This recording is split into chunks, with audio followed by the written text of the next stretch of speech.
It's very annoying making videos on a webcam because I keep getting my words wrong, and I know I was talking about. I was just watching it over now, and I realized that I made some mistakes in my wording.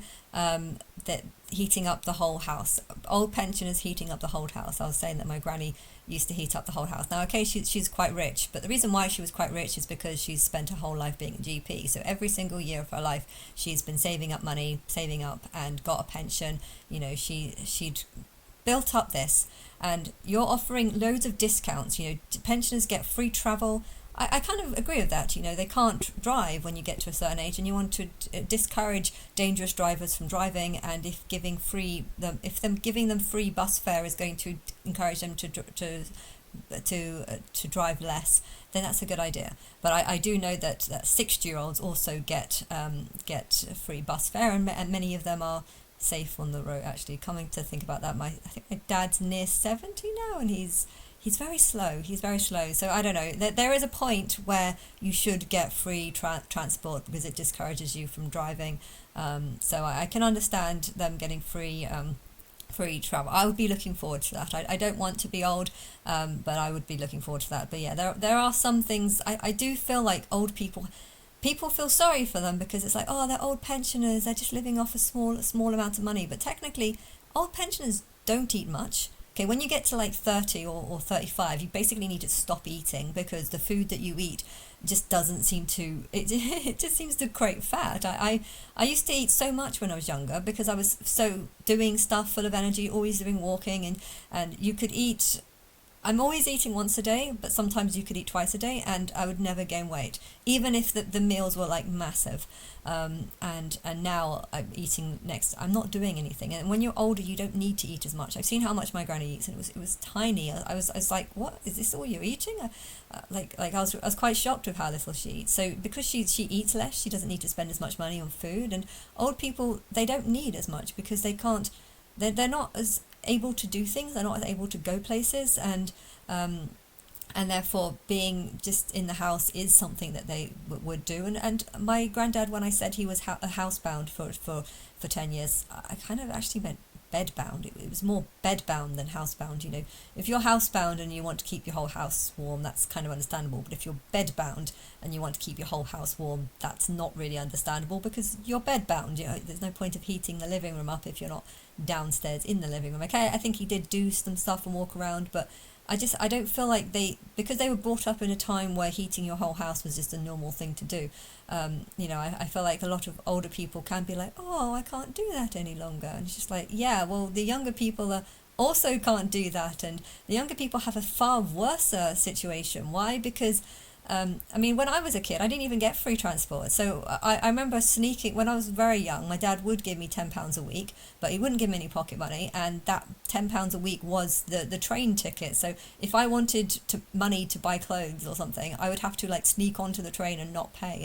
And I did do that quite a few times, and I always felt really bad, always like watching out. It's horrible looking over your back thinking that you might get caught, but I kind of felt like I needed to do it just because that was the only way to get money off my parents. Like sometimes I would say, can I buy food? But that didn't always work, especially when my sister got older, because my sister's 4 years younger than me.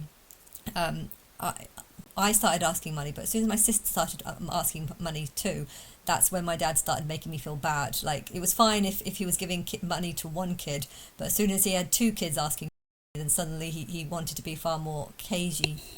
Oh dear, the video has just stopped. I'm not sure if it's working, but okay, I don't know if you got that, but I just noticed the video broke. But yeah, he started after the two kids started asking for money. So I think this is when my sister got to probably around 8 or something. That's when he started becoming very cagey and became a lot more cautious with his money. And you know, he used to always, our shopping bill each week would be huge. And as soon as my sister also started, you know, when she was on soft liquids, it was fine. But when she was about, I think it was 6, you know, when she was 6 and I was like 10, you know, I found as she got older, she wanted to have my foods. My dad would let me to have 6 microwavable foods each. My mum would usually cook once a week, and I would just live off microwavable food the rest of the time. So yeah, my health. If you think kids who live off microwavable foods, health is incredibly bad, well, that's me you're talking about, because that's what I did. But yeah, when I got to about 10, my dad still would say you could have 6 packs of ready cooked meals, but I had to start sharing it with my sister, which meant that I only got three meals. So from about the age of 9 or 10, I needed to start to learn how to cook pasta, and that's when I don't know. My diet has always been terrible, but the more kids you have, the more poorer the kids get.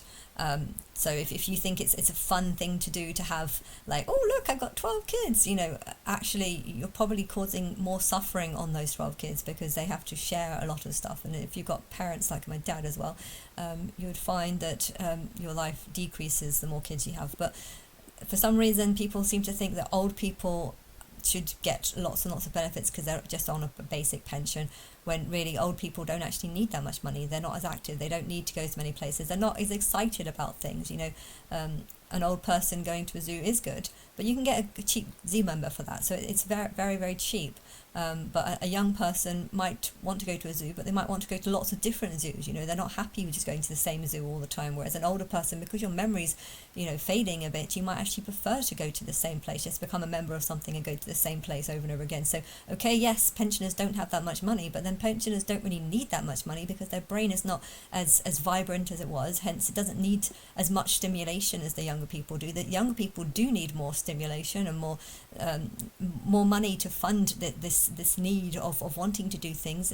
Going out, having a drink, having a £20 drink in a club might seem like a really good idea if you're a young person, whereas and something you would really appreciate as well, because you get to hang around people. But when you get to your pension age, you might find that you have 3 drinks and you just vomit all night or something. So you don't need to spend 60 quid on 3 drinks, and therefore you don't actually need that much money when you're older. So to think that because they're working, because an old person is old, that they should get bigger discounts just because they're old, I guess there's some things that might be true, but in other ways I think not. Like if them not getting electricity or gas allowance is going to make them not want to heat the whole room up, even if they're only just in one room, or even if they're bed bound and can't even get out of bed,